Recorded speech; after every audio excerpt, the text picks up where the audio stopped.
Origins Monster Manual. In this video, I will be doing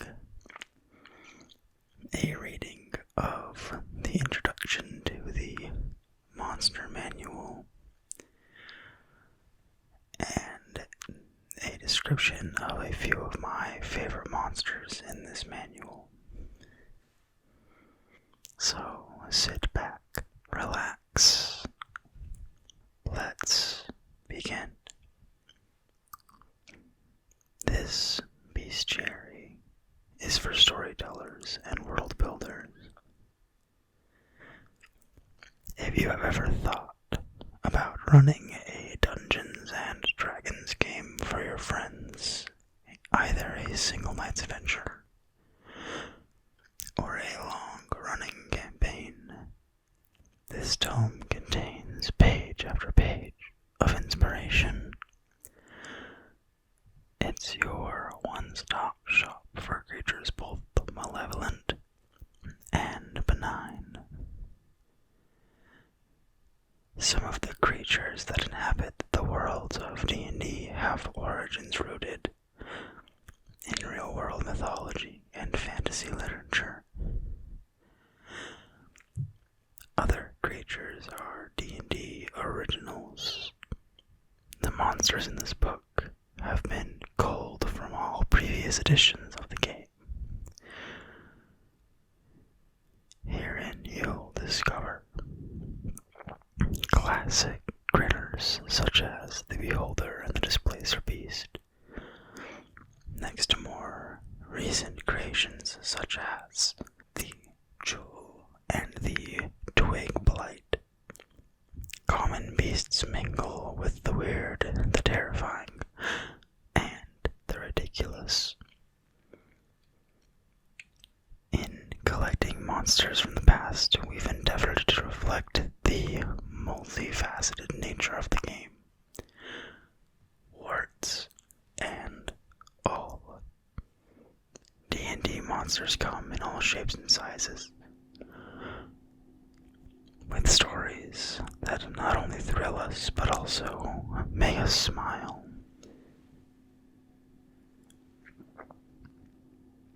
If you're an experienced dungeon master, a few of the monster write-ups might surprise you, for we've gone into the monster manuals of yore and discovered some long-lost factoids.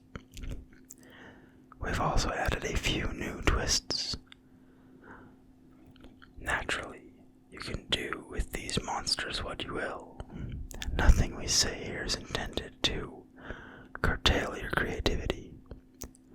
If the Minotaurs in your world are shipbuilders and pirates, who are we to argue with you? It is your world after all. What is a monster? A monster is defined as any creature that can be interacted with and potentially fought and killed. Even something as harmless as a frog or as benevolent as a unicorn is a monster by this definition. The term also applies to humans, elves, dwarves, and other civilized folk, who might be friends or rivals to the player characters. Most of the monsters that haunt the D&D world, however, are threats that are meant to be stopped. Rampaging demons, convincing devils, soul-sucking undead, summoned elementals, the list goes on. This book contains ready-to-play, easy-to-run monsters of all levels, and for nearly every climate and terrain imaginable, whether your adventure takes place in a swamp, a dungeon, or the outer planes of existence. There are creatures in this book to populate that environment. One of the first monsters I would like to take an in-depth look at is the Beholder. The Beholder is a favorite of mine. Let us begin. One glance at a beholder is enough to assess its foul and otherworldly nature. Aggressive, hateful, and greedy, these apparitions dismiss all other creatures as lesser beings, toying with them or destroying them as they choose. A beholder's spheroid body levitates at all times, and its great bulging eye sits above a wide, toothy maw, while the smaller eye stalks that crown its body twist and turn to keep its foes in sight. When a beholder sleeps, it closes its central eye, but it leaves its smaller eyes open and alert.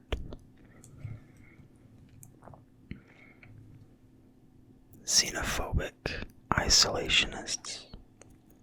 Enemies abound, or so every beholder believes. Beholders are convinced that other creatures resent them for their brilliance and magical power, even as they dismiss those lesser creatures as crude and disgusting.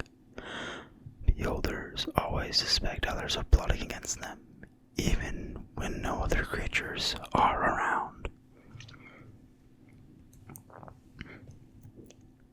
To disdain a beholder, as for other creatures, extends to other beholders. Each beholder believes its form to be an ideal, and that any deviation from that form is a flaw in the racial purity of its kind.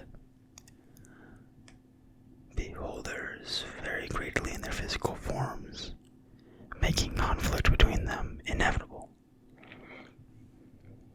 Some beholders are protected by overlapping chitinous plates.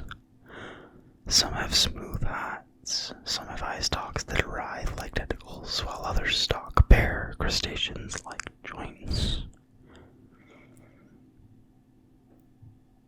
Even slight differences of coloration and hide can turn two beholders into lifelong enemies.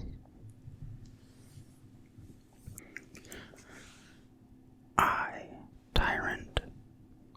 Some beholders manage to channel their xenophobic tendencies into a terrible despotism. Rather than live in isolation, the aptly named tyrants enslave other creatures, founding and controlling vast empires. An tyrant sometimes carves out a domain within or under a major city, commanding networks of agents that operate on their master's behalf. Alien layers.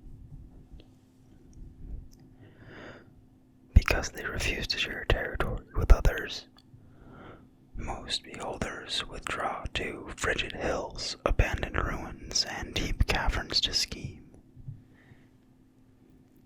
A beholder's lair is carved out by its disintegration eye ray, emphasizing vertical passage, connecting chambers stacked on top of each other. Such an environment allows a beholder to move freely, even as it prevents intruders from easily creeping out. When intruders do break in, the height of its open ceilings allow a beholder to float up, and hairy foes on the floor. As alien as their creator, the rooms in a beholder's lair reflect the creature's arrogance. It festoons its chambers with trophies from the battles it has won, including petrified adventurers standing frozen in their horrified final moments, pieces of other beholders, and magic items wrested from powerful foes. A beholder judges its own worth by its acquisitions, and it never willingly parts with its treasures. A beholder's lair. A beholder's central lair is typically a large, spacious cavern with high ceilings, where it can attack without losing fear of closing to melee range. A beholder encountered in its lair has a challenge challenge rating of 14, worth 11,500 experience points. Death Tyrant. On rare occasions, a beholder's sleeping mind drifts to places beyond its normal madness, imagining a reality in which it exists beyond death. When such dreams take hold, the beholder can transform its fleshy, sloughing way to leave a death tyrant behind. This monster possesses the cunning and much of the magic it had in life, but it is fueled by the power of undeath. A death tyrant appears as a massive naked skull, with a pinpoint of red light gleaming in its hollow eye socket. With its eye stalks rotted away, 10 spectral eyes hover above the creature and glare in all directions. Deathly despot, as they did when they were beholders, death tyrants lord their power over other creatures. Moreover, a beholder's ability to quash magical energy with its central eye gives way to more sinister power in a death tyrant, which can transform former slaves and enemies into undead servants. Zombies created by a death tyrant are used and discarded as needed. They stand guard at the entrances to the death tyrant's lair or guard its treasured vaults. Acting as bait for traps or as combat fodder, zombies keep powerful enemies distracted, while the death tyrant moves into position and prepares to destroy them. Armies of the Dead. A death tyrant that embraces undeath becomes an engine of destruction. Driven by a hunger for power and security, it advances against humanoid settlements, using its eye rays to destroy every creature it encounters, then building an army of undead. If left unchecked, a death tyrant might wipe out the population of a city in weeks, then set its undead eye on what conquest. As each settlement falls, the death tyrant's zombie forces build in overwhelming numbers. Undead nature. A death tyrant doesn't require air, food, drink, or sleep. And on this page we have a picture of a beholder right here. And a picture of a death tyrant on the right. I think it's really interesting how, in place of the eyes on the beholder, a death tyrant acquires these laser-like eyes that just float around it, not connected by any part of the body like on a beholder. Another DnD creature that I find extremely fascinating is the displacer beast. Right there, you can see what it looks like here.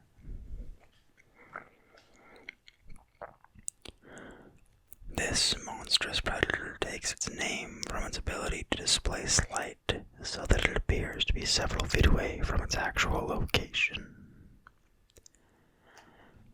The displacer beast resembles a sleek, great cat covered in blue-black fur. However, its otherworldly origins are clear in its 6 legs and 2 tentacles sprouting from the top of its shoulders, both ending in pads tipped with spiky protrusions. It Displacer beasts' eyes glow with an awful malevolence that persists even after death. Unseelie origins. Displacer beasts roamed the twilight lands of the Feywild for ages, until they were captured and trained by the Unseelie court.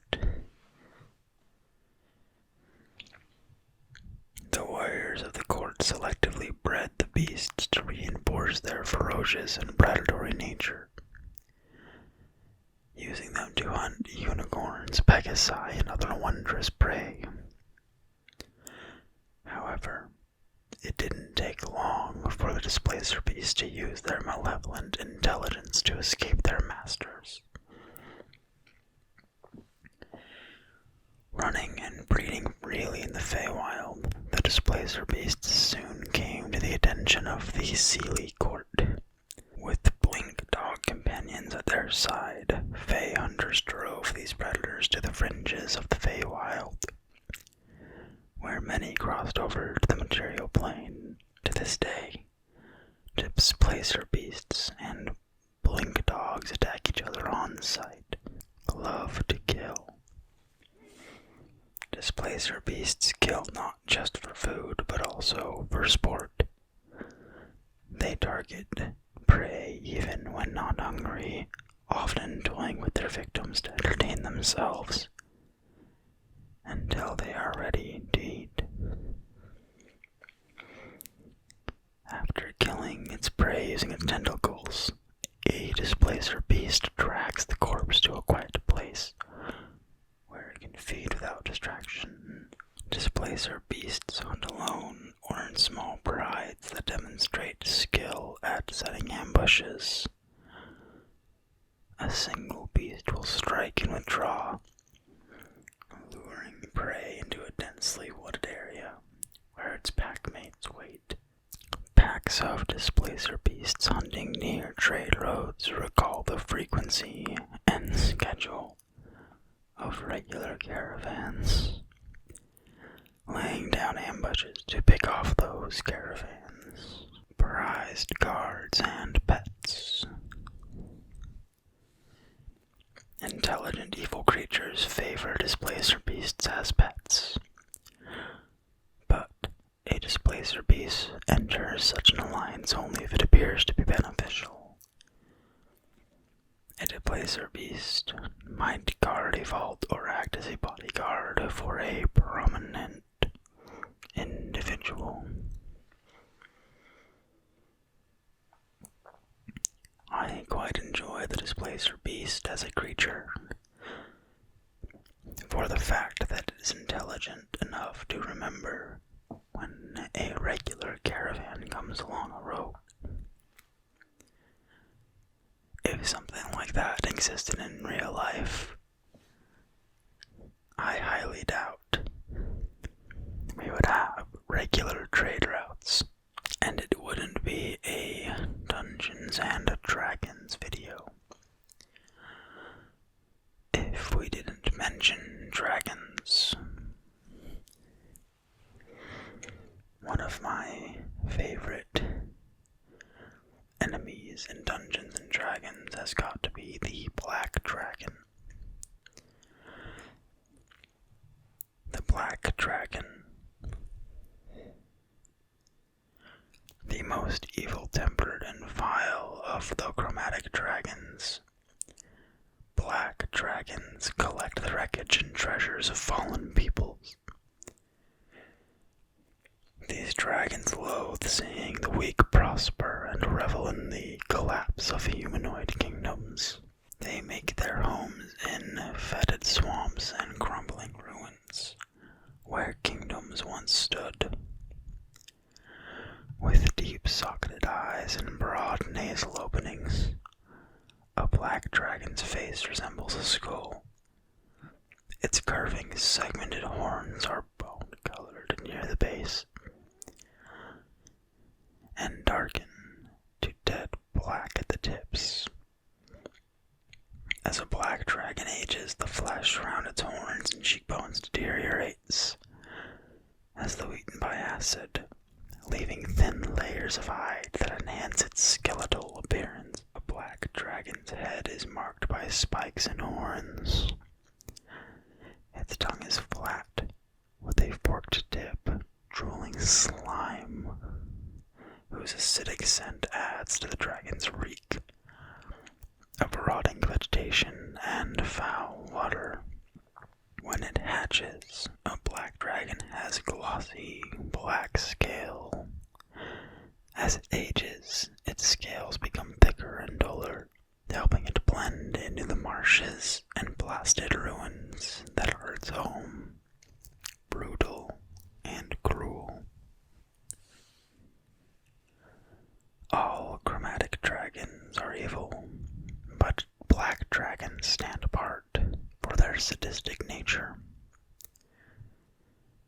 A black dragon lives to watch its prey beg for mercy, and will often offer the illusion of respite or escape before finishing off its enemies. A black dragon strikes at its weakest enemies first, ensuring a quick and brutal victory, which bolsters its ego as it terrifies its remaining foes. On the verge of defeat, a black dragon does anything it can to save itself, but it accepts death before allowing any other creature to claim mastery over it. Foes and servants. Black dragons hate and fear other dragons. They spy on draconic rivals from afar, looking for opportunities to slay weaker dragons and avoid stronger ones. If a stronger dragon threatens it, a black dragon abandons its lair and seeks out new territory. Evil lizard folk venerate and serve black dragons, raiding humanoid settlements for treasure and food to give as tribute, and building crude draconic effigies along their dragon master's domain.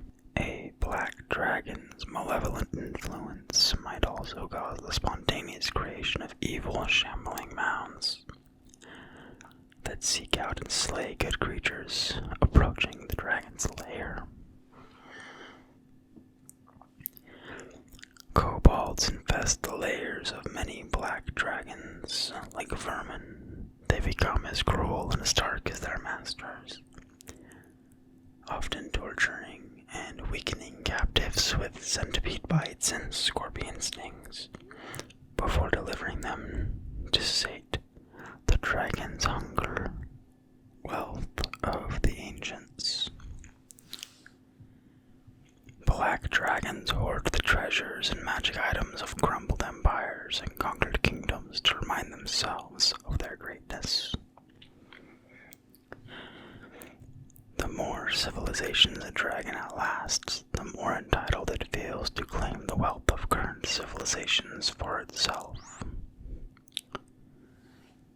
A black dragon's lair. Black dragons dwell in swamps on the frayed edges of civilization. Black dragon's lair is a dismal cave, grotto, or ruin that is at least partially flooded, providing pools where the dragon rests and where its victims can ferment. The lair is littered with the acid-pitted bones of previous victims and the fly-ridden carcasses of fresh kills, watched over by crumbling statues. Centipedes, scorpions, and snakes infest the lair, which is filled with the stench of death and decay. And I believe that is where we will leave off this video, as we are approaching what I'm hoping is about 30 minutes. I hope you've enjoyed this as much as I have and have been able to relax and possibly go to sleep. If you have enjoyed this video, please like, comment, and subscribe. things from the monster